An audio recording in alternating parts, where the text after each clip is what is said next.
Top 10 ginagawa ng mga chismosa.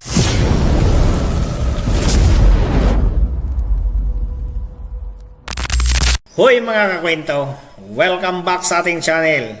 Ngayong araw, pag-usapan natin ang isa sa pinaka-active na nilalang sa ating mga barangay. Walang iba kundi ang mga chismosa.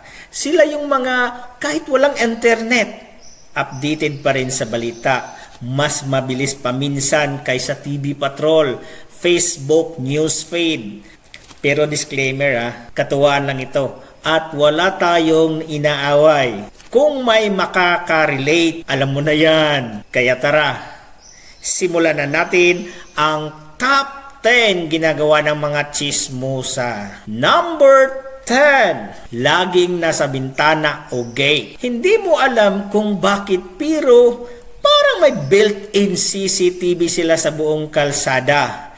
Kahit konting ingay lang sa labas, automatic, nakaabang na agad sa bintana. Minsan, kunwari nagwawalis lang o nagdidilig ng halaman. Pero ang totoo, nakamasid na pala sa kapitbahay. Example, nakita mo ba yung puting sasakyan sa tapat nila? Kanina pa yan nakapark doon. Sino kaya bisita nila? Number 9, expert sa social media investigation. Hindi lang FBI ang marunong mag-imbestiga. Pati mga chismosa, kayang-kaya rin. Isang heart react lang ng ex mo sa post mo. May conclusion na agad sila. Lahat ng stories, notes, at comments, binabantayan. Example, Uy, nakita mo? Nakalike si Carlo sa bagong picture ni Jeannie. Baka nagbabalikan na sila. Number 8, mahilig magsabi ng secret lang Ito ang pinakadelikado kapag sinabi nilang secret lang. Ibig sabihin, ilang oras lang alam na ng buong barangay. Example, wag mo talaga ipagsabi Pero sabi nila, buntis daw si After 1 hour, pati tricycle driver alam na. Number 7, kunwaring concern. Hindi mo alam kung nag-alala ba talaga o gusto lang makibalita. Example, kumusta na ba si Marisa? Hindi na kasi nagpo-post May problema ba sila ng asawa niya? Pag may sumagot, ay, talaga? Kaya pala. Number 6, dinagdagan ang kwento habang ipinapasa. Ito yung simpleng balita pero pagdating sa dulo, parang teleserye ng hapon. Example, original story, late lang umuwi si Ana. Pagkatapos maipasa, may kasama daw lalaki, nag-away pa sila. Number 5, tambay sa sari-sari store. Hindi lang pambili ng kape ang tindahan.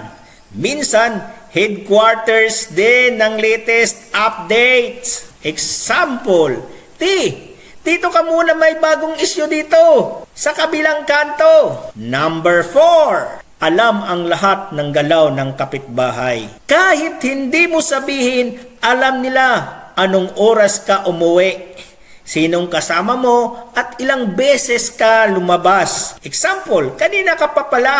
Napansin ko, hindi nabukas ang ilaw niyo kagabi. Parang may attendance checker. Number 3, mahilig makisali sa away ng iba. Kahit hindi kasali, may opinion agad. Example, ako kasi kung ako sa kanya, hiniwalan ko na yan.